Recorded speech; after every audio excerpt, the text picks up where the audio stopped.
So when his media handlers, when they failed to dissuade him, they now said, okay, let's have a rehearsal, let's have a session. We, your media handlers, like about 5 of them, we will be the British Parliament, and the US president. Okay, let's start. By the time they got with him, his chief press secretary had to say, oh, it's enough. The man was rattled, thoroughly rattled, even by his own media handlers. It was a rehearsal. So when he complained that you know what they said? They said that is what you are going to face. And exactly more before the British Parliament. That is what, and it was exactly like that. The man started stuttering. At some point. So we're just talking about the advanced crime. Yes, and that is what we should have, even with the media handlers of the presidency, the president. And that is exactly the moment. Of course, your media handlers, whatever it is they do, they should be able to cook up questions and the line of thought and questioning about what the media, what is going to be, and then bombard the president beforehand, so that you don't come to the people and then be stuttering or stammering. Okay, well, before we leave that, let's just quickly take a few paragraphs. Oh, right. It says, former Vice President Atiku Abubakar has said he will only participate in presidential debates ahead of the 2027 general election if President Bola Ahmed Tinubu and the All Progressive Congress APC are also present. In a statement which he shared on his X handle at Alkin Okonkwo on Tuesday, his official spokesperson, Kenneth Okonkwo, described the current practice of organizing debates among opposition parties only as untenable and a strategy by the APC to avoid scrutiny. Okonkwo said as a leader of the coalition of opposition parties and leaders, Atiku would make his appearance at any presidential debate conditional on the participation of President Tinubu and the APC. Like you said, Goke, Mr. President would have more questions to answer. Serious questions. Serious questions. It was under his watch that bandits group became trade unions that the government has to negotiate with to negotiate peace deals. It was under his watch that we have ghost agencies coming up, and some of them operating for as long as 16 years without being detected. So it's under his watch that so many things that you would never could have imagined could have happened. And we have never had it worse in the economy. That trillions of grew wings. Talking about money that was supposed to be remitted into the NNPCL, and they told us to look the other way. So I can go on and on. So many things the Mr. President would have to explain. Even the aftergraph agencies, some of the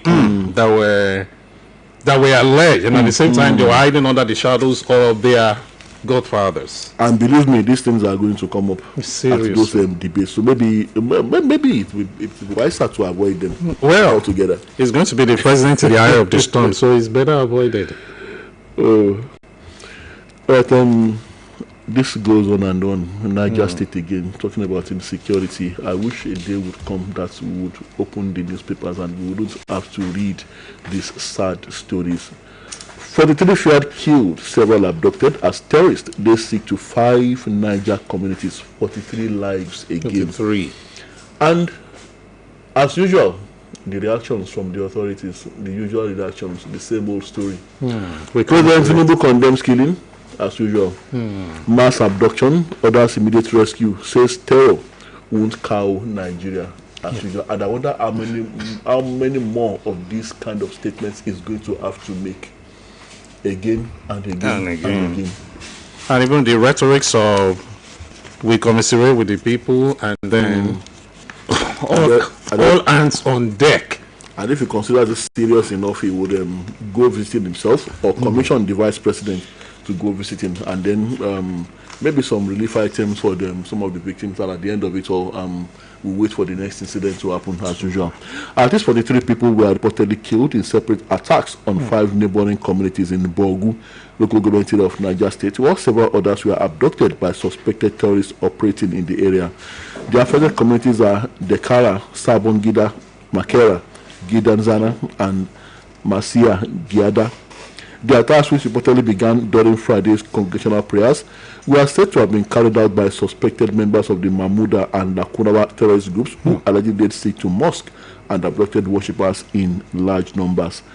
A source who spoke with correspondents of the Commission of Anonymity for security reasons said 43 bodies had so far been recovered, while several other bodies were yet to be retrieved. from the surrounding forest. I think it's that same attack where mosques were deliberately targeted on Friday, and so the death count as at press time is 43 people. And still counting. And still counting.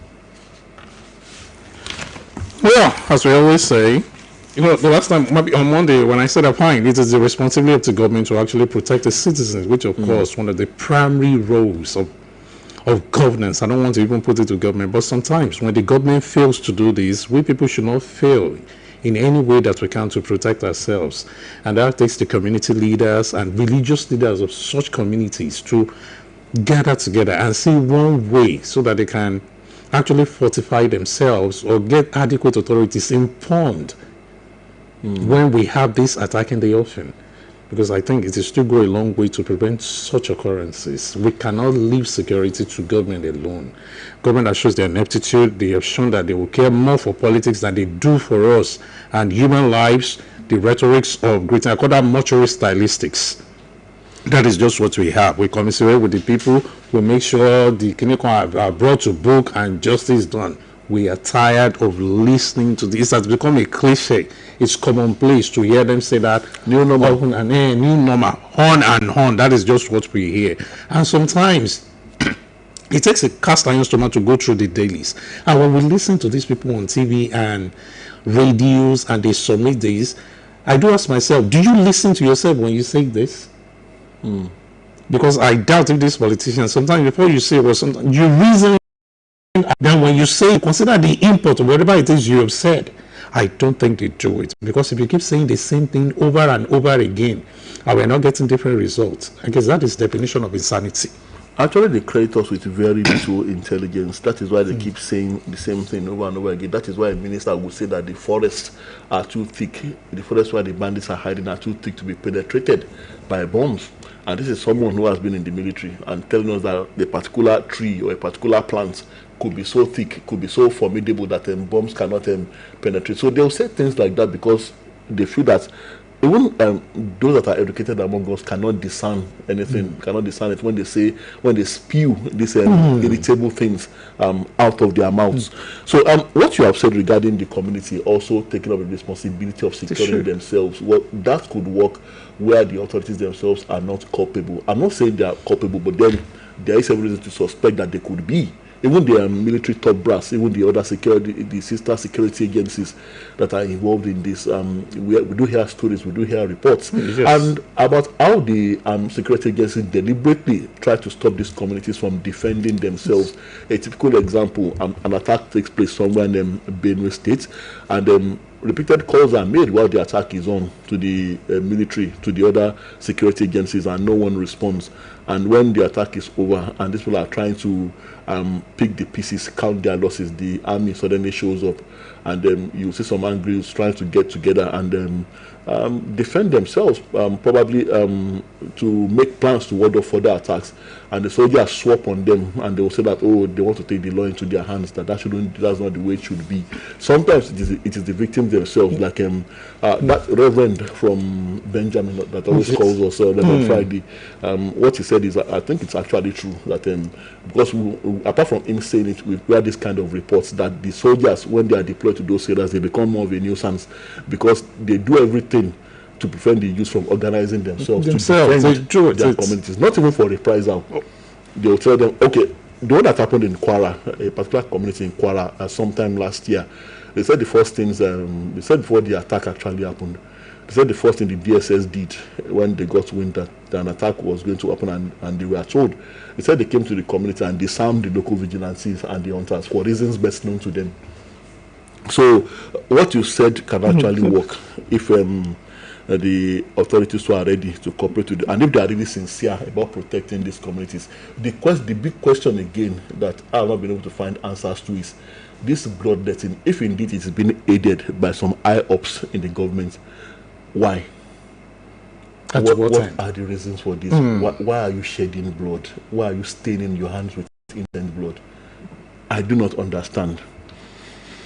All right, well, very soon maybe the intentions should be known.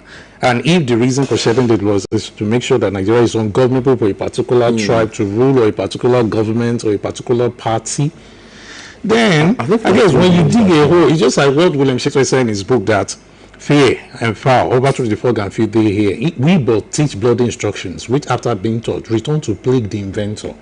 And that has always been it. Whatever goes around always comes around. Nigeria ranks 56th among world's poorest countries by GDP. That's according to Global Finance magazine. Well, I thought, have we moved from being the world's poverty capital? And I don't know if there's a difference between being the world's poverty capital and then being 56th on the by GDP. Let's see. Nigeria has been ranked 56th among the world's 60 poorest countries. Okay, we are among the world's 60 poorest countries. By gross domestic product, GDP per capita at purchasing power parity, PPP, according to the 2026 ranking by Global Finance magazine. Economists describe purchasing power parity as a way of comparing the value of money and living standards between countries by looking at what the same amount of money can actually buy in each country. The country recorded a GDP per capita of $9,432.92, representing a 12th place decline from its 44th position in the 2025 ranking. The ranking, which compares countries based on GDP per capita at PPP, adjusts economic output for differences in the cost of living and inflation across countries, providing a measure of the relative purchasing power and living standards of citizens. And of course, African countries dominated the lower end of the 2026 ranking, with 9 of the 10 countries with the lowest GDP per capita located on the continent. Burundi, they say Burundi is the poorest country in the ranking. So I thought it was us. You know, sometimes can be funny. The yardsticks they used to measure, why? That was actually stipulated that I use the gross domestic product and all this. But seriously, some of these countries that we say they are poor, when you still get to these countries, they have constant electricity supply. They have pipe-borne water running, and if you look at their food, they are not as expensive as we have here. Sometimes I just wonder, how do you consider a country poor? Because from all indications, when we say Nigeria is the poverty capital of the world, there is no gainsaying that fact. Even though we try to deny it to protect our maybe international exposure, but it's ego. But the truth is, just look at it. I guess in one of the dailies, is it the Vanguard, where we have this on food product pricing. I guess I just saw that. I was just saying 50 kilograms of rice to be 60,000 naira. Wow. So that, and how much is the minimum wage? Okay, that is what we have there. So food price watch. Price as of 24th August 2026. We have rice, 50 kilograms, 60,000 naira. We have beans, that is a paint. Grab it at 6,000. We have gari, 100 kilograms to be 25,000 naira. We have so many of them listed here. And the one that actually caught my attention, fish. A carton that is 250,000 naira. That is quarter of a million. And you know why we're not eating alaro anymore. And people are going for the lesser ones. And just look at it. At the time, when you say floating of the Lyra, and we came to look at cities. And when you look at the exchange rate, cities is now even bigger in value than Naira. Even the purchasing power. You just begin to wonder what is happening. And when you ask the coordinating minister of the economy and minister of finance, they will always have something to say. You know, the other time, it is one thing to be realistic and another thing to be optimistic. I guess there's a difference between the two. You see, much of the time when they make these promises and they try to have us believe that things are getting better, they only do that when they are in government. I remember former governor of Ekiti State, Kayode Fayemi, and at some point in time when he left office, he started saying the truth about the Buhari administration. That is what they all do. He started saying that the policies were wrong all along, things that he himself had defended. So, and it's also interesting, Sunday Dari, if you remember. Yes, I do. He started blaming the economic policies of the Buhari government for Nigeria's woes. The same government that he was a part of, the same government that he defended vehemently. So, when it's convenient, of course, they will tell you that things are going fine. And as for who is the poorest? Now, I remember a country like Rwanda.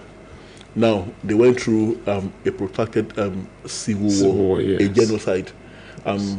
if it was us, I don't know. Well, we also went through our own civil war, and we sort of recovered, but we never fully Recovered. That's we are right. Still, in the throes of what transpired, the events that transpired during the civil war, and we are still feeling the the biting effects of that civil war. But now, in the case of Rwanda, after that war, well, the man who took charge, his tribe, his ethnic nationality, they were the major victims of the genocide. Yeah, the Tutsis. Paul Kagame is Tutsi, and they led the Tutsi rebel force. And eventually, they were able to overcome, and then he became the president.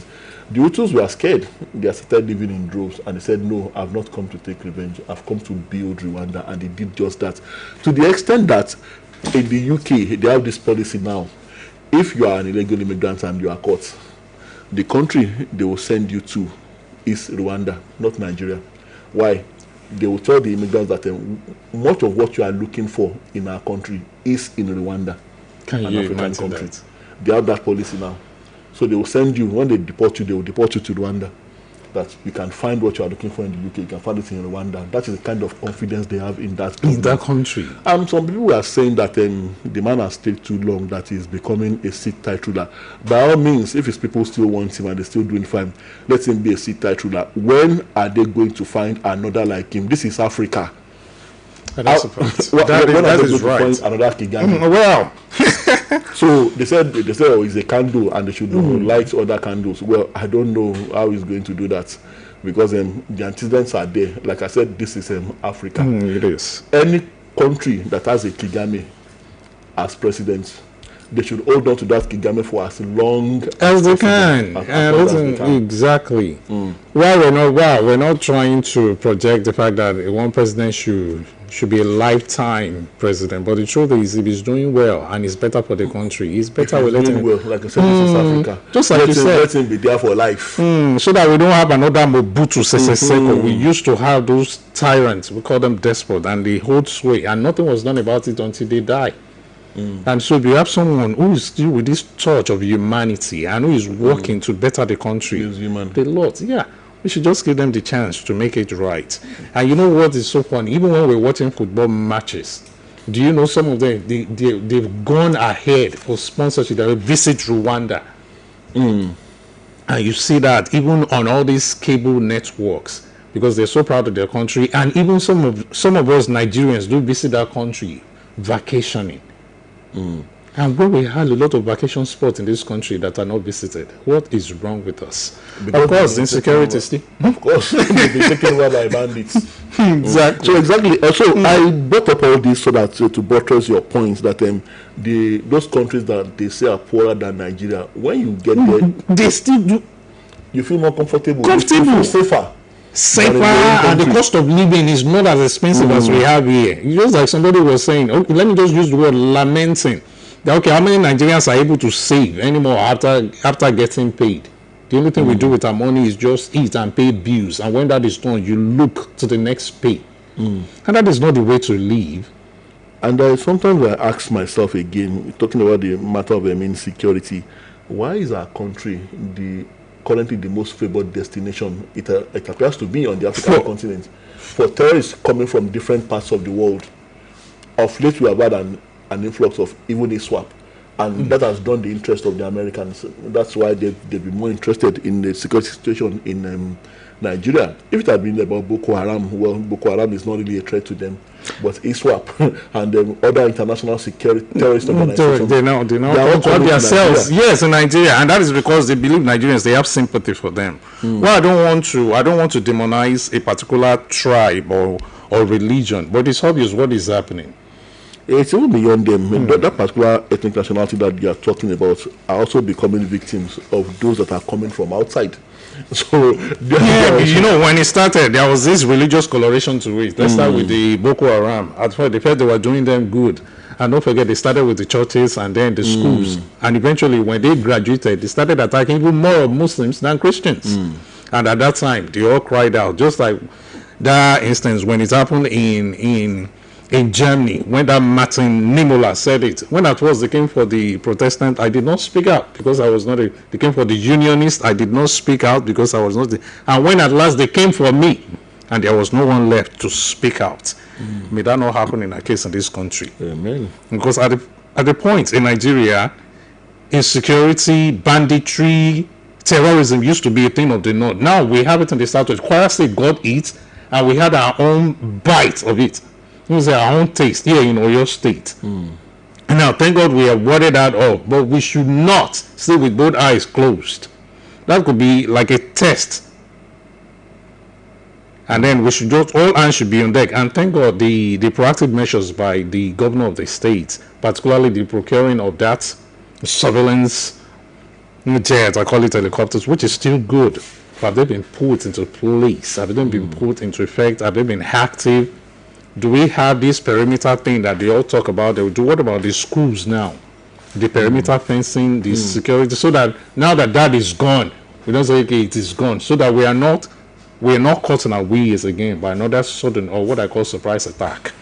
So, in the summation of it all, back to the matter of being poor by GDP, I think this report only looked at what the currency of each country can do in terms of purchasing power. They didn't look at other indices such as wealth, social welfare, and social services, which is what we are talking about here now. I think those are all the things that make a poor country.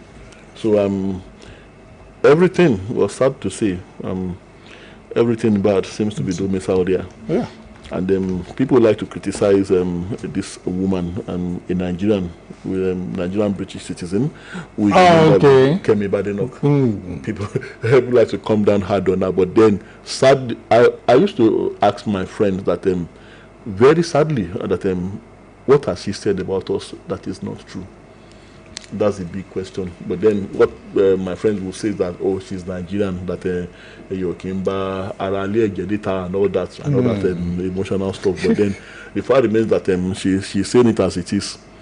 Yeah, well, maybe to a fault, because I'm not going to go with her for very long. I'm not going to.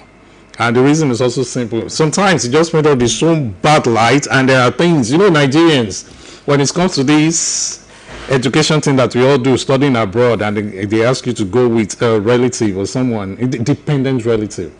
There was even for that. She was the one that raised that we're using that as a ruse, and that got cancelled out. And she was so desperate about it, and I was just like, who is this woman? Why are you sent to us? And that was the kind of leeway for Nigerians to have their citizenship in England. And then she wants you to develop your country. She wants your country to stop being a dream killer. That was what she called us. She said the system in Nigeria kills dreams, does not allow young people to thrive. Yes, maybe she must have benefited from the fact that she traveled to the UK. She also fled the country. But I believe she wants that to stop. So, and she believes that if more Nigerians were stopped from coming over, well, I do not agree with her on that, because the youth that are fleeing now, it's not their fault that Nigeria became what it is, and they deserve every chance to seek greener pastures. But then, if that is going to work, then for me, so be it. Well, if she also wants that opinion, I don't even like to leave Goke. If I have the opportunity, if I have the opportunity. So I don't like how you don't like what I'm saying. I don't, seriously. And I said, okay, that we should stay behind to build this country. Let her join us too. She's a Nigerian by birth or whatever it is. Okay, let her join us too. You don't stay abroad and be telling us to build the country. Let her join us. That makes sense. Now we're going there. Sometimes when we have these people they have this way of cushioning the whatever inflation effect we have here. Sometimes a little this and that still help, and somebody should not just block that for us.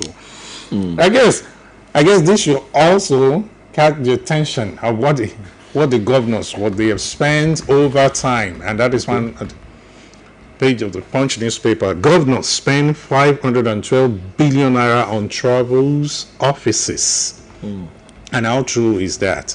And let's just see that 33 state governments spent at least 512.10 billion naira on government houses, governors' offices, and travel and transport in the first 6 months of 2026.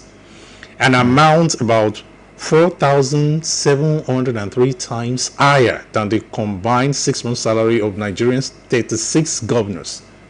An analysis of state budget implementation reports as shown on Monday. The analysis showed that while a governor's stated monthly salary of 503,000 naira, now we know that is what they earn, translate to 3.018 million naira over 6 months. The combined 6-month salary of all 36 governors would amount to just 108.65 million naira. Against this, the available record shows that 420.01 billion was identified under Government House, Governor's Office, and related executive administration expenditure, while another 92.09 billion was spent under travel and transport budget heads. Combined amount stood at 512.10 billion naira. The 6-month salary of all 36 governors therefore represented only 0.02% of the identified expenditure on executive offices and travel. I would just wonder, wow. Well, that money they are mentioning as the salary of the governors can only be the basic. Of course, they should just not bamboozle us. That should be the basic salary. Package, because the permanent secretary earns around that much, if not more. So, are you saying that the permanent secretary in the that they earn? Of course, even stated there that Delta State Governor Sharif Oberwori recently said his monthly salary was 503,000, arguing that some senior civil servants, including permanent secretaries, earn 900,000 naira monthly, more than state governors. But the truth is, but an analysis of the cost of maintaining the offices occupied by governors shows that their salaries represent only a fraction of the wider public expenditure and perks associated with the offices. So that just stated it. It's just like you said, it should be the basic. And whatever it is they earn is still obscured, and we don't know how much. Of course, we don't know how much the senator earns, so why should we care even what a governor earns? I know we've been talking about the economy. Well, regarding what they use to maintain their offices and all that, things are actually bad. Talking about the economy, so the cost of these things is supposed to go up if they are to maintain the standards approved for them by the law, approved for them by the constitution. That is right. If those standards are going to be maintained, all the parts of office, talking about the long convoys, retinue of vehicles, and all that. Well, Governor Sheinman didn't give it to him when he came to office. He did try to cut costs. He was some of the government officials were using their private vehicles, yes. And then, what monetization he did now, I can't readily remember. Even at the time when he started, he doesn't have all these retinues of special assistant. We have a limited number of them. He did well in that. He tried very spiritedly to kind of cut the cost of running government. Well, let's just hope most of them keep up. And at the same time, while we're bringing this to the fore, it's just to know that why we have these unjust government expenditure, and then we say have the state of the economy. How do we juxtapose these realities and to ensure that are they really having our interest at heart? Because that's caused a lot of questions to mind. If you can spend this on keeping, of course, that's just what the paraphernalia of office, and then keeping it, making it work. At what cost? To talk about economic implication of anything. Isn't this world up? We're having over 500 billion in maintenance in just 6 months. When they build roads and bridges, they will tell you that you have to be content with that, and that you have to be, even though you are very hungry. It's like just like a friend of mine said during the previous administration in Oyo State, where the governor, the man, God rest his soul, now that he was very particular about urban renewal, and it was all about planting flowers and making the environment look beautiful. Give it to him, he actually was able to achieve that. Okay. And also maintaining a neat environment. So a friend of mine now said that, look at this man, that he believes that when you are hungry, just go to the road that he has just started, cut a slice of that road and then eat it, or cut a bit of the flowers that he has planted and eat.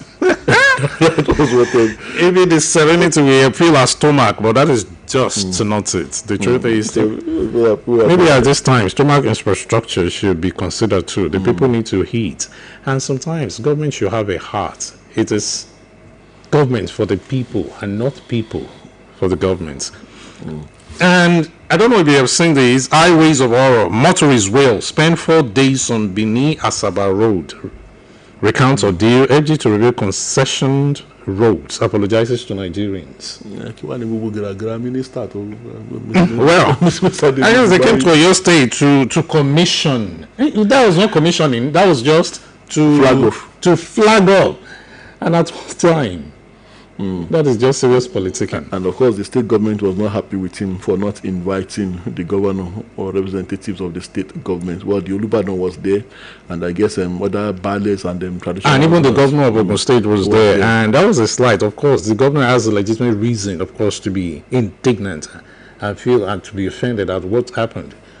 It's a state. And it should be involved, no matter what political device they belong. That should not be it. And of course, I'm on his side on that one. If it's your state, because if anything happens, you call on the state governor to account. And now you're coming to his state. That is slight. And if you feel slighted, he has reasons and it's legitimate. And of course, they should send that apology to him. It's an oversight. Well, the APM. Oversight. Well, wait and see. The governor's political party, new political party, the APM, has also been reacting. It says Ibadan Ijebu Road reconstruction flag off. APM slams federal government for not inviting Makinde. Claims Tinubu scared of your governor's popularity performance. Oh, okay. And still on roads, federal government begins repairs as minister visits Oluyole Ilupeju Kaba Road. And on Benin Asaba Expressway, the one you mentioned just now, motorists resort to forest routes. Umai blames concessionaire. Now, these roads, are they just realizing they are in a deplorable conditions? Was that the question? You took up that topic now. Of course, so that's how I was just okay now. I smell the rats. I suspect that some people somewhere, maybe for the sake of political exigency, maybe they are trying to discredit the current administration. I mean, the federal government, well, especially a particular newspaper. I won't mention the name of the newspaper. All right. And when it's election time, they are always very hard on them, whoever is in the saddle, especially if that person is not of their ethnic extraction. I won't mention the newspaper. Okay. And don't mention it. I won't. So they come up with these things. Well, it is the reality. Of course, it is the reality, and they have every right to bring it to the attention of Nigerians. But the timing is what I'm talking about. Yeah, the timing. Now that you have quarter to go, and then you're coming up with the flagging up of all these roads. Do you just realize they are deplorable? And the good thing is that they are keeping the government on its toes. Well, like the case of the Oluyole Ilupeju Kaba Road now, immediately it was reported by a particular national daily. The Minister of State for Works rushed there. It was almost immediate. Maybe if it hadn't towards election time, maybe they would have ignored. But the same thing, I know the Benin Asaba Road, they will be reacting. Mr. Umar has already reacted. He blamed the concessionaire, and I'm sure. So maybe it's for the good of all. There's one good thing coming out of it. They will be responding. Possibly. Let's just keep our hands crossed and see if miracles will happen. For as long as they apologize to Nigerians, but we don't want to read the apologies. We want actions on the roads, and we want them as motorable as possible and as soon as possible. To be defeated, drug barons must lose their rewards. Marwa declares at Cambridge, that is the proceeds of their crime. And NFIU, that's the National Finance Intelligence Unit, received over 28 million reports on transactions involving politically exposed persons in 2025.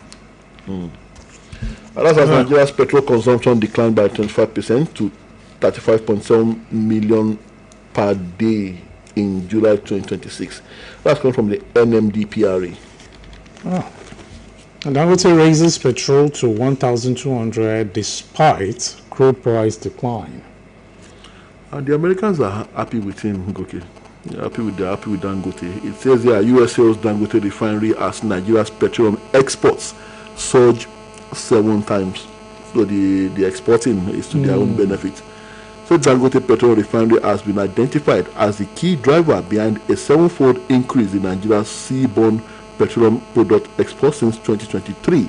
According to the latest report by the United States Energy Information Administration (EIA), the U.S. agency disclosed that Nigeria's seaborne petroleum product shipments averaged 561,000 barrels per day in the second quarter of 2026, a significant increase from the annual average of 79,000 barrels per day recorded in 2023.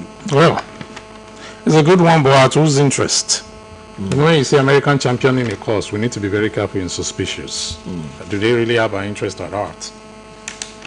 Well, let's open the phone lines. All right. Time is fast spent. 070-5555-1985. And you can always call 080-5500-9850. 080-5500-9850. We have a caller. Hello, good morning. Hello, good morning, sir. Good morning, Mr. Akombi Adebayo.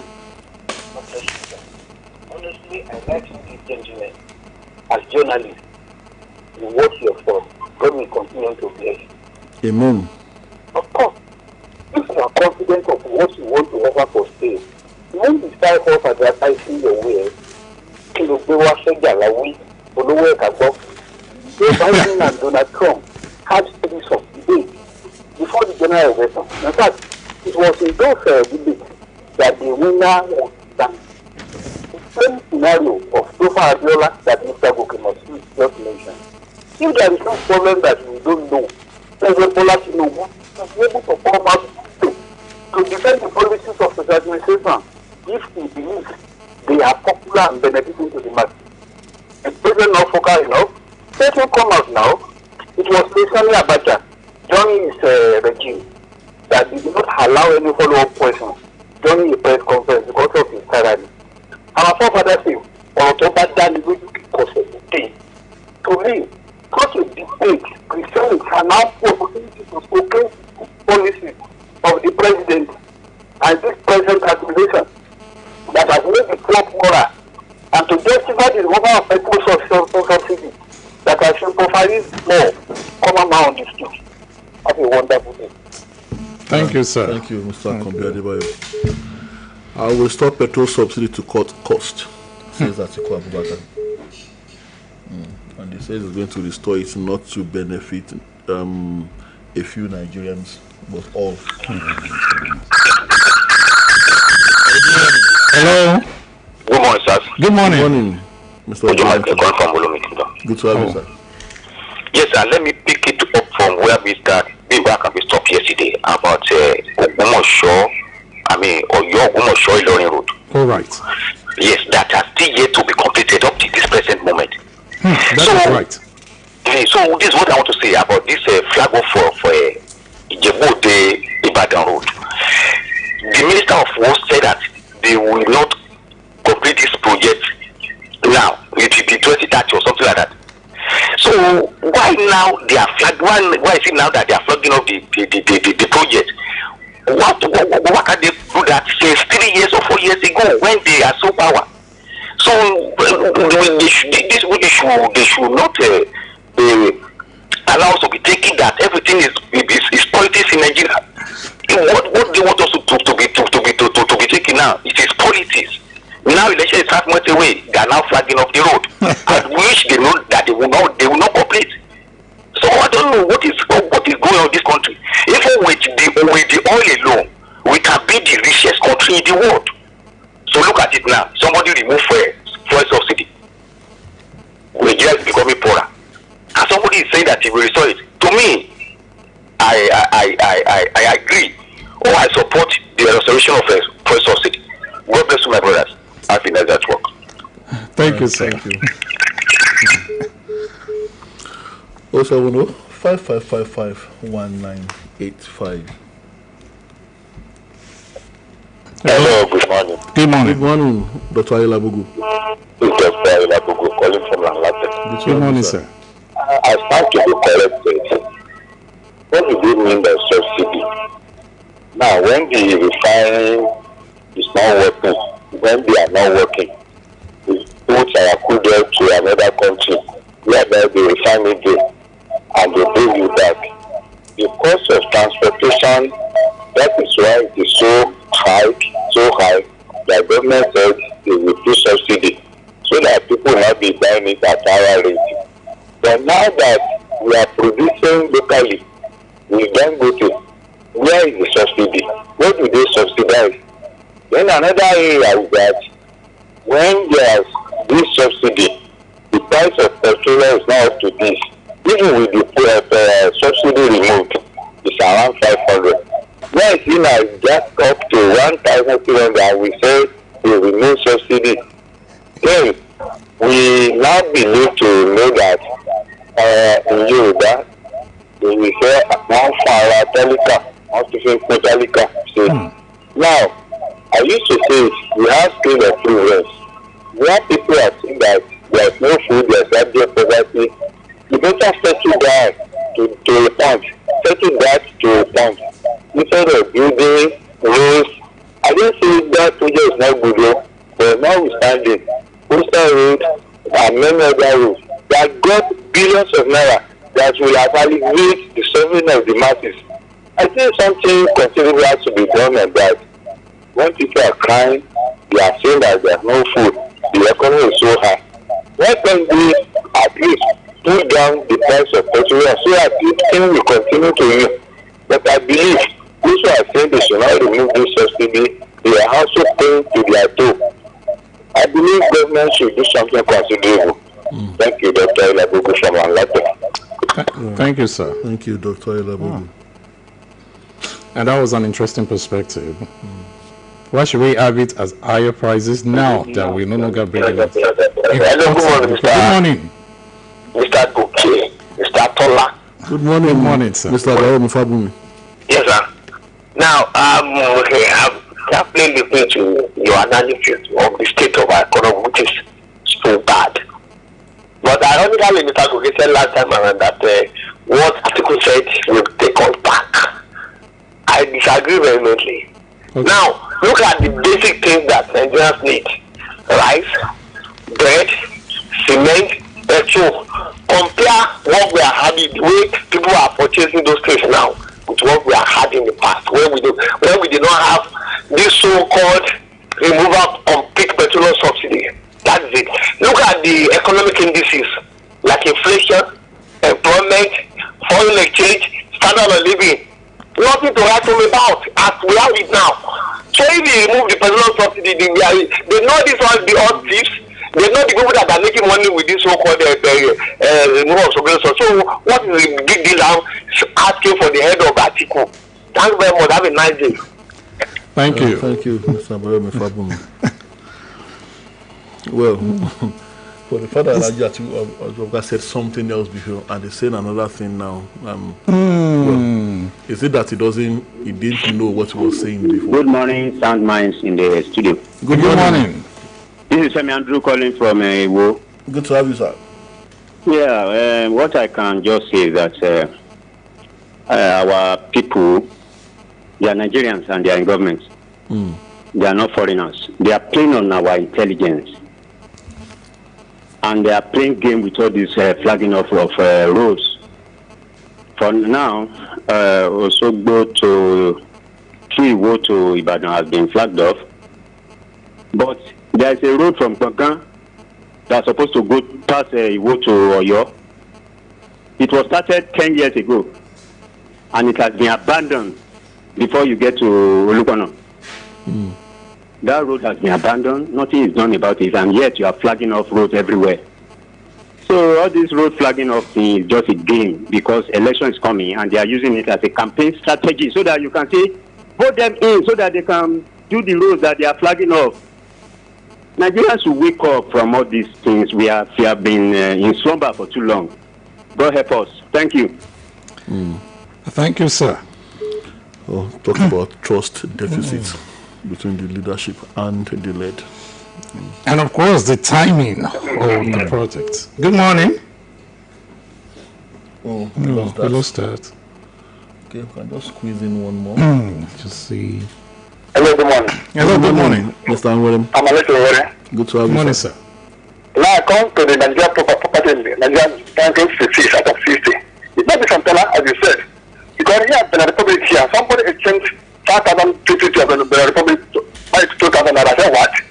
Then bring coins out. Instead of coins, can 2,000 then when compare to it. Here at the Republic, not too far. see the system of Nigeria. Think about Rwanda. You see, when we play a president, the president who wants to do work, who have interest of market in mind, we do work. But here in Nigeria, the corruption will have in mind to pack money to the US, to the London, to the here and there. That is that. I think community, if you play a match like a man who has interest of matches, you can do well. That's my own opinion. Thank you much. Thank you, Mr. Warren. Thank you. All right, I think we should call it a day. Check time is 7:30 and we have to go. Been an interesting time on conversation. We will be back same time tomorrow morning, God willing. My name is Tola Teriba. And I am Goke Moshood. And up next is Sports Take Beats with Toby Ajewole. And of course, it has been an interesting time with the Premiership and whatever it is we have in our local league. Is it Falconet making it? Wow, it's going to have a robust report on sports. Toby? Yes, thank you very much. Good morning. Of course, it's going to be a whole lot for us to dissect the Falconet, just as you've said. And let's see if they will bring smiles to the faces. Thank God they're making us proud, unlike the Falcons, who have joined their male counterparts. Well, we'll see about that.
Is the midweek edition of Sport Beat coming to your listening pleasure. Your breakfast sports show on radio. Always a pleasure to be here. Toby Ajewole, your host on the program.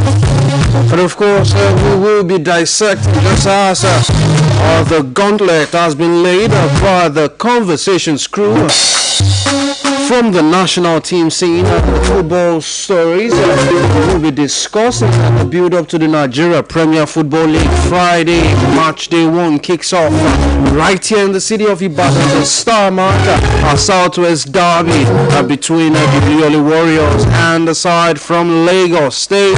Into Lagos, we'll be discussing that and many more on the program. Just sit back and enjoy what we've curated for you on the program this morning. You can catch us live on Facebook. We're also live on YouTube, Oluyole 98.5 FM is the channel name. You could catch us on streaming platforms on your mobile devices, wherever you are across the world. Radio Garden and Radio Online Box. Just search for Oluyole 98.5 FM and you can join the party wherever you are. Well, I have the guys in the studio. I have Yinka, I have Abiodun, who will be joining me as we'll be dissecting and giving you copious discussions, copious analysis, and taking the discussion to the next level on the program this morning. To make the microphone yours and have your say by calling these two numbers 07055551985. You can also call 08055009850. Drop your calls, and of course we will be glad to entertain them